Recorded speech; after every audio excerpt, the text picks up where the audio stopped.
There's a photograph of your grandmother from 1957. She's standing in front of an ordinary house in an ordinary cotton dress. Nothing expensive, nothing remarkable on paper, and yet you can't stop looking at her. There's something about the way she's put together, something underneath the dress, something in the way she's standing that you can't quite name. Here's what it was. She knew something. A set of rules, specific and invisible, passed down from her mother and her mother before that. She never thought to name them. Everyone around her was doing the same thing. Then the fashion industry arrived. The rules were replaced with products. The products were replaced with more products. And somewhere in that swap, something was lost that we're still paying for. Literally. Today I'm sharing 10 style rules that dressed women beautifully for decades for almost nothing. Stay all the way to number 1, because number 1 is the single rule that makes every other rule on this list actually work. And I think it might be the thing you've been looking for without knowing it had a name. 10. She owned almost nothing and never felt it. Your grandmother owned roughly 6 dresses in 1957. Research tracking American consumer habits found that the average woman today owns 60 to 80 pieces of clothing and still reports having nothing to wear. That gap isn't explained by need, it's explained by an industry. Zara introduced a model built on manufacturing new silhouettes every few weeks rather than every season. Before fast fashion, clothes cost real money relative to income. Women bought less, cared for what they had, and wore each piece until it genuinely wore out. The wardrobe was a closed system. No Sunday evening standing in front of it feeling defeated. Your grandmother knew exactly what she had. She'd worn it all before. She'd wear it all again. 9. The foundation built the silhouette. Before anything went on, something went under. In 1955, a woman's mourning began with a structured bra, a girdle, and a slip. Not because she was suffering for fashion, because these garments created the silhouette.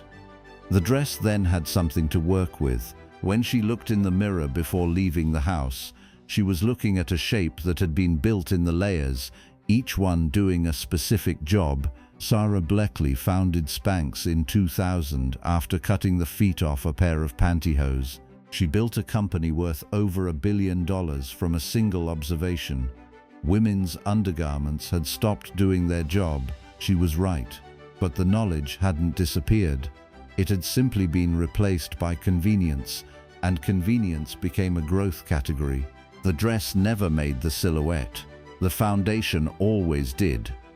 8. They dressed for their figure, not the trend. Tina's mother took her to the seamstress at 17. The woman walked around her 3 times and said, A-line skirts, fitted waist, never horizontal stripes across the hip. Tina was in her 20s before she bought anything that contradicted this. She never bought anything that didn't work. In 1958, every women's magazine ran the same section. What to wear for your body type.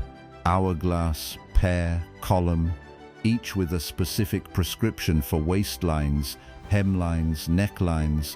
This was craft knowledge, passed from seamstress to customer, from mother to daughter, with the same seriousness as a recipe.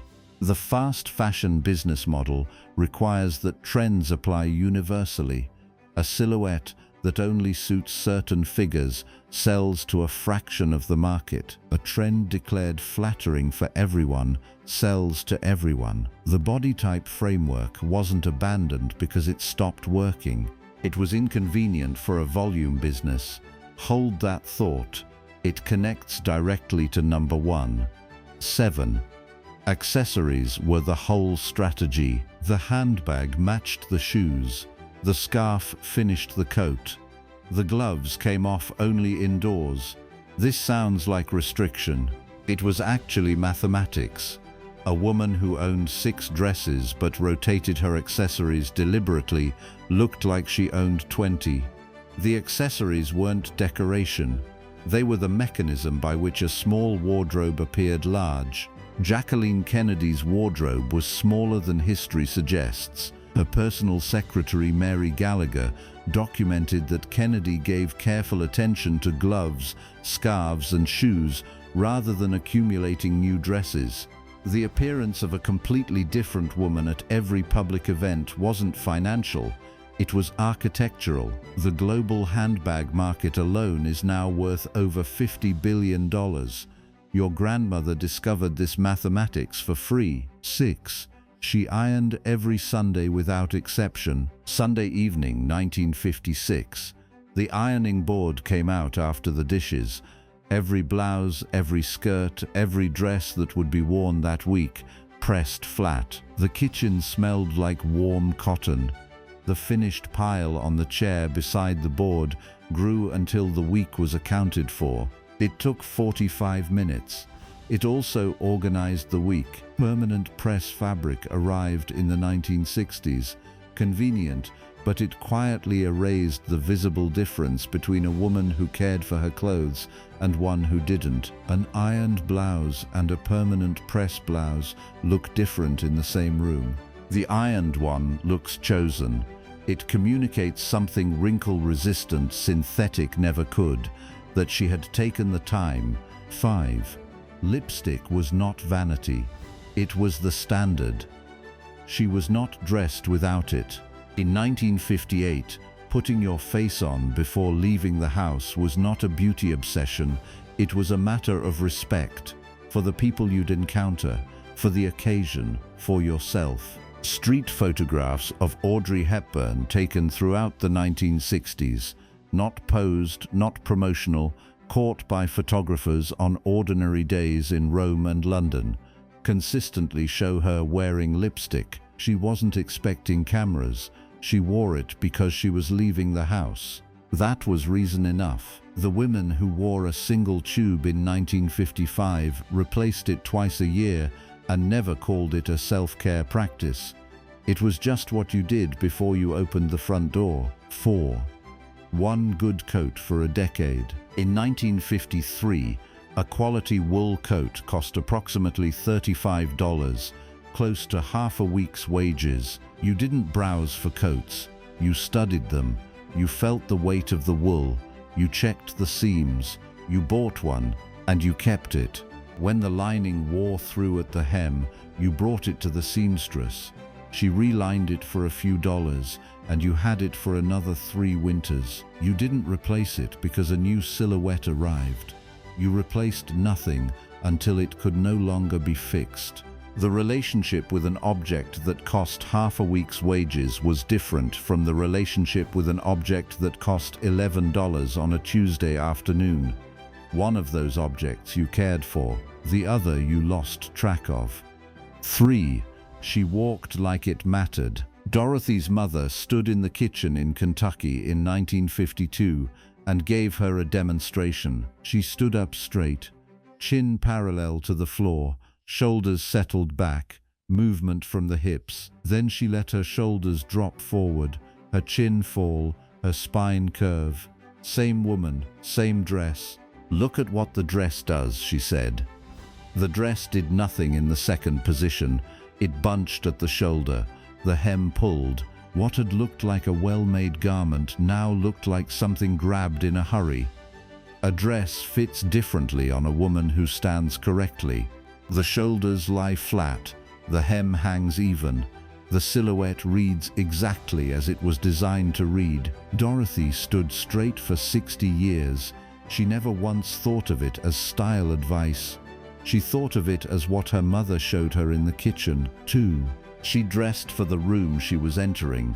In 1958, there was a dress for church, a dress for the market, a dress for dinner, a dress for the house. Not because women had unlimited wardrobes, because occasion-appropriate dressing required no discussion. You knew where you were going. You dressed accordingly. You never stood in the doorway wondering if you were right. Casual Friday entered the American workplace in the early 1990s, introduced through a guide distributed by Levi Strauss & Company to American corporations. a marketing initiative designed to sell denim into offices where denim had never been acceptable. The progressive blurring of occasion, athleisure at dinner, sweatpants at the office, is not cultural evolution. It's a marketing architecture designed to multiply the categories of clothing a woman needs to own. Your grandmother always knew what to wear, not because she had more choices, because she had fewer, and she understood each one. She knew what suited her, and she bought only that. This is the rule that makes everything else on this list work. Your grandmother, standing in a shop in 1957, was not asking, "Is this fashionable?" She was asking, "Does this suit me?"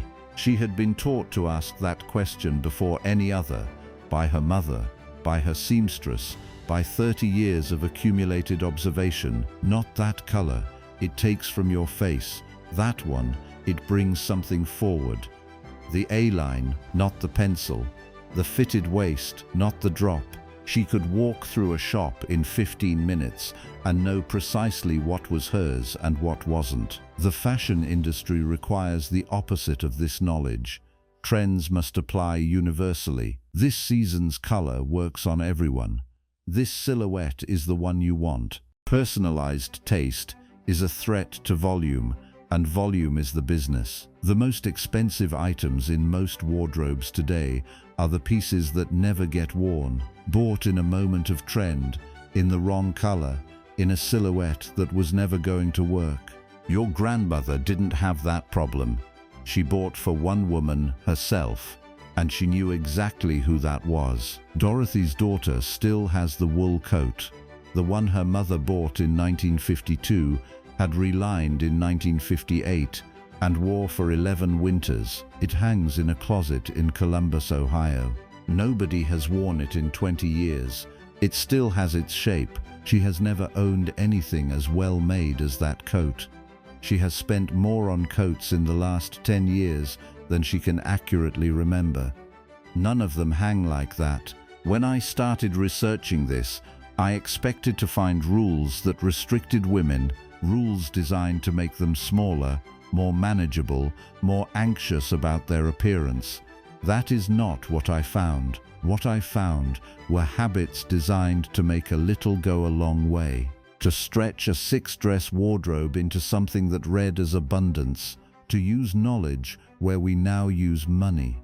Not one rule on this list requires buying more. Several explicitly prevent it. The generation that replaced these habits didn't become more elegant, they became a market. You don't have to be. If one of these landed for you, or if you remember your own mother or grandmother living by one of these rules, I'd love to hear it in the comments.